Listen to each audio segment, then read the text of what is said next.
everybody, I'm Kim O'Rourke. I'm the Middletown Recycling Coordinator, and welcome to Recreation Recycles. Recreation Recycles is a series of videos where we talk about recycling and waste reduction. Sometimes we offer tips, sometimes we talk about new programs, sometimes we take interesting field trips. And today we're going to talk about food waste odors and how to control them in your home. So you've probably heard over the last several years, we've been talking to people about pulling food waste out of their trash. So 35 years ago, we started the recycling program where we wanted people to separate certain items for recycling to help reduce the waste. We have found now, decades later, that that's not quite enough.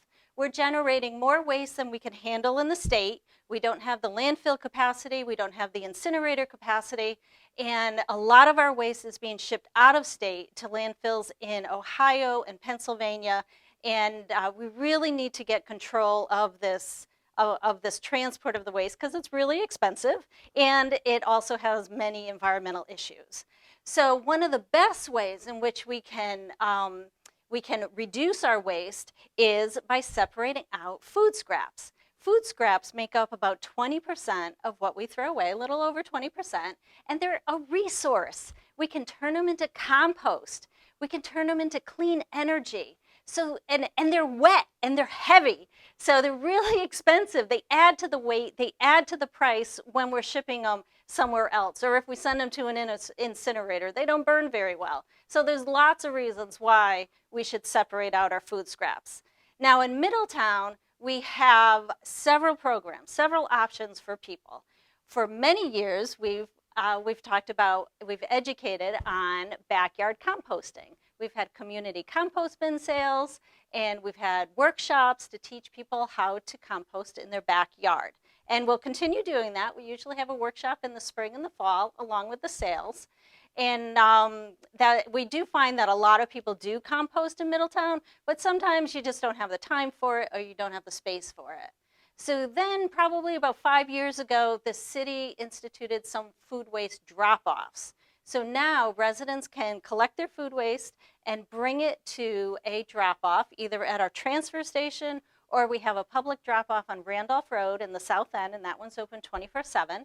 And you can bring your food scraps down, put it in a cart. We're currently working with Blue Earth Compost, who picks up those carts and takes that material to the anaerobic digester in Southington. So that is a great way to reduce the waste that's going in your trash cart and then going to a landfill or incinerator. Now, we also just started a new program. It's a pilot program in our sanitation district, and this offers a curbside collection of food scraps. We do find that the drop-offs are an excellent way for people who are really interested to get rid of their food scraps, but it is a little bit of work. You do have to bring it somewhere and to get rid of it. So here we have a program in the district. It's called co-collection, where residents can use a green bag to put their food scraps in. We have 8-gallon bags, which can go in a 5-gallon container. We have 4-gallon bags that can go in one of these food scrap containers that can go right on your kitchen top, your countertop, or under your sink. And we also have these containers available to all Middletown residents. You don't have to live in the sanitation district to get one.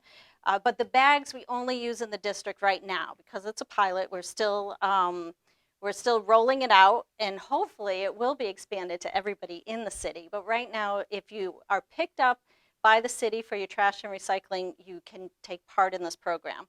So I would suggest either one if you have a big family. The 8-gallon works really well. The 4-gallon, if you have a smaller, 2, 3, 1 person in your house, then that's the best way to manage it. Now, we have heard complaints from people that the food scraps can smell. I mean, they certainly can smell. You put them in your trash, they can smell.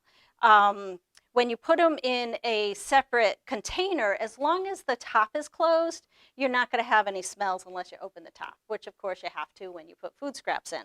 But there are some ways in which you can mitigate the smells. You can use baking soda, and that will just sprinkle it on the food scraps, and that'll keep the odors down in your container. Some people like to freeze their food scraps. They'll put it in the freezer in a little container, or maybe write it in the green bag or in a separate like Ziploc bag. Although if you use those, you do have to take it out of the Ziploc bag no matter where you bring it, to your backyard compost, to the drop off, or if you have the green bag. We can't take plastic bags within the green bag.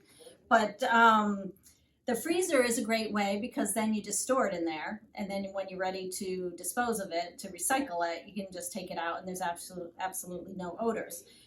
Some people love the freezer method. Some people can't use the freezer method, like me, because you don't have room in your freezer.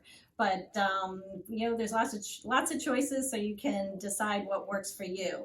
You can also use newspaper. If you have something that you know is gonna be a little stinky, like fish or maybe meat, you can wrap it in a piece of newspaper, and that can go right in your food waste bucket. That is okay to put in the drop off, to put it in your compost, or to put in the green bag. A little bit of paper is okay.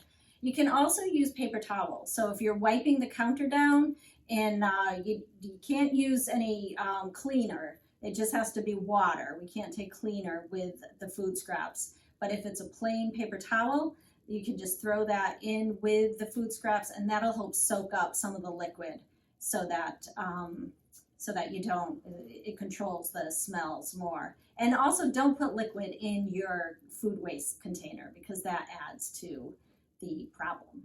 Here is a review of the various ways to control the smell of food waste. Layer in baking soda, add a spray of vinegar, freeze your food scraps, wrap especially smelly food like fish in plain paper towels or napkins. Be sure to pour out the liquids before putting food waste into your bin, and take the food waste out at least once a week. Okay, thanks for watching, everybody. I hope you learned something from our video. Please know that separating out your food scraps does make a really big difference. If you have other suggestions on ways to keep the odors down in your kitchen, let us know and we'll add them onto here. And if you have other suggestions that you'd like to see a video on, email us and we'll put something together. So thanks for watching Recreation Recycles, and we'll see you soon.